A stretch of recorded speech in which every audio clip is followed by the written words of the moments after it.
Imagine this. You fly into space for a few years, right? And when you come back, you are actually younger than your own twin brother. Now, I know that sounds like cheap science fiction, but it is real, actual physics. I'm Professor Aha, and today we're tackling something huge.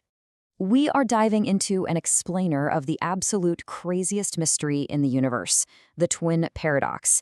So buckle up because we're going for a really wild ride through space and time. Section 1.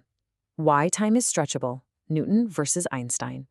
So for a really long time, we all thought a second is just a second everywhere, right? Good old Newton's absolute time? Well, you can just forget that entirely. Over 100 years ago, Albert Einstein came along and proved something completely mind-blowing. Time is actually stretchable. It stretches like chewing gum, and it depends on two major things, gravity and speed.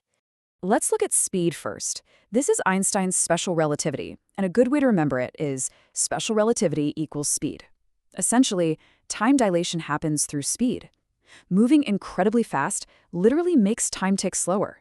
It sounds wild, but let me show you how it works.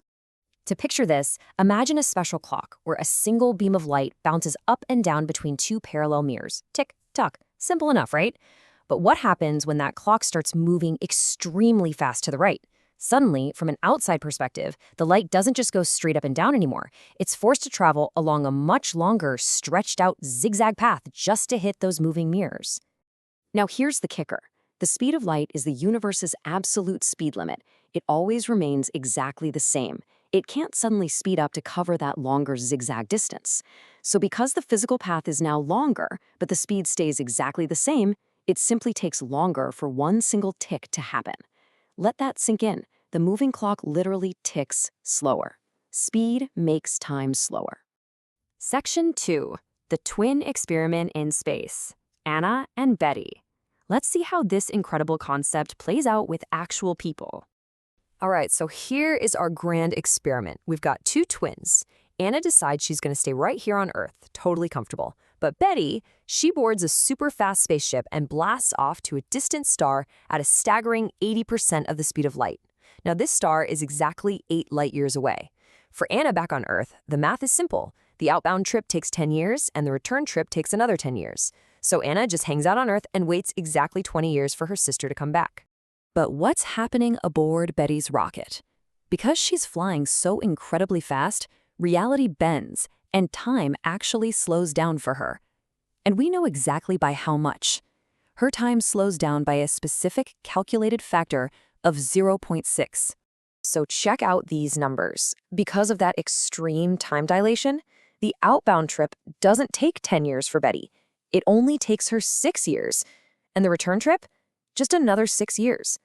While a full 20 years pass by on Earth for Anna, Betty travels through space for a total of only 12 years in her own time. Her mechanical clocks, her biological aging, all of it runs strictly on that 12-year timeline. Picture the scene when that rocket finally lands back home. Betty opens the hatch looking completely fresh and young after what was just a 12-year journey. But the sister running up to hug her, Anna, has aged a full 20 years. Betty is literally, physically, 8 years younger than her identical twin sister. Section 3. The resolution of the paradox. Who is really moving? Now, I know what you were thinking, and this brings us to the big aha moment of our explainer. Wait a minute. Isn't movement supposed to be relative? Couldn't Betty just sit in her rocket and claim, hey, I'm standing perfectly still. It's the Earth and Anna that are moving away from me into the dark void, and then coming back. If that were true, wouldn't Anna be the one who is theoretically moving, and shouldn't Anna be the younger one? The answer to that is a massive, resounding no. The situation between the two sisters just isn't symmetrical. Think about it.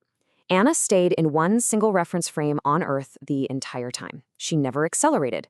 But Betty, she had to fire her massive engines to accelerate away, aggressively brake, physically turn her entire ship around and accelerate back. She completely changed her reference frame. And it's that specific path through space-time that makes all the difference. When Betty made that sharp U-turn at the star, she physically felt those intense forces. Anna back on Earth felt absolutely nothing. The laws of physics are crystal clear here. Because Betty took that specific, accelerated path, she objectively experienced less time. Section 4. Time travel in everyday life. From theory to reality. Now, you might be thinking this is just some crazy math trick designed to confuse people, but we actually prove this in real life. Scientists proved it with the famous Half-Hale-Keeting experiment in 1971. They took highly precise atomic clocks, synchronized them perfectly side by side on the ground, and then loaded them onto commercial airplanes. They flew them all the way around the world, one set going eastward, the other westward. Then they brought them back to the lab to measure the exact time difference after they landed. And the results were absolutely incredible. When they compared the clocks, the ones that flew eastward on the fast airplanes actually ticked slower. They physically fell behind the clocks that had stayed perfectly still on the ground. Einstein's theory of relativity and time dilation was absolutely physically proven. But remember, speed is only one piece of the puzzle. There's also gravitational time dilation. In general relativity, weaker gravity actually makes time pass faster. So, high up in space, far away from the Earth's heavy, intense gravity, clocks literally tick faster than they do down here on the ground. We see this happening every single day with the GPS satellites orbiting our planet.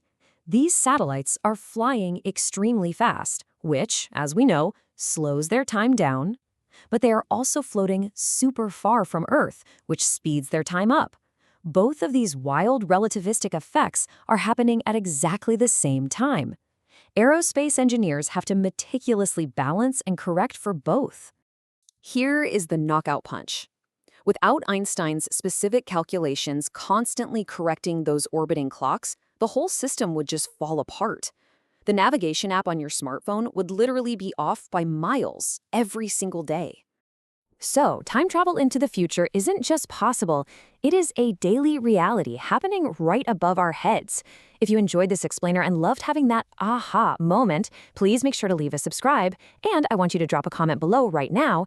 If you could hop in a super fast spaceship today, what year in the future are you traveling to? Catch you next time!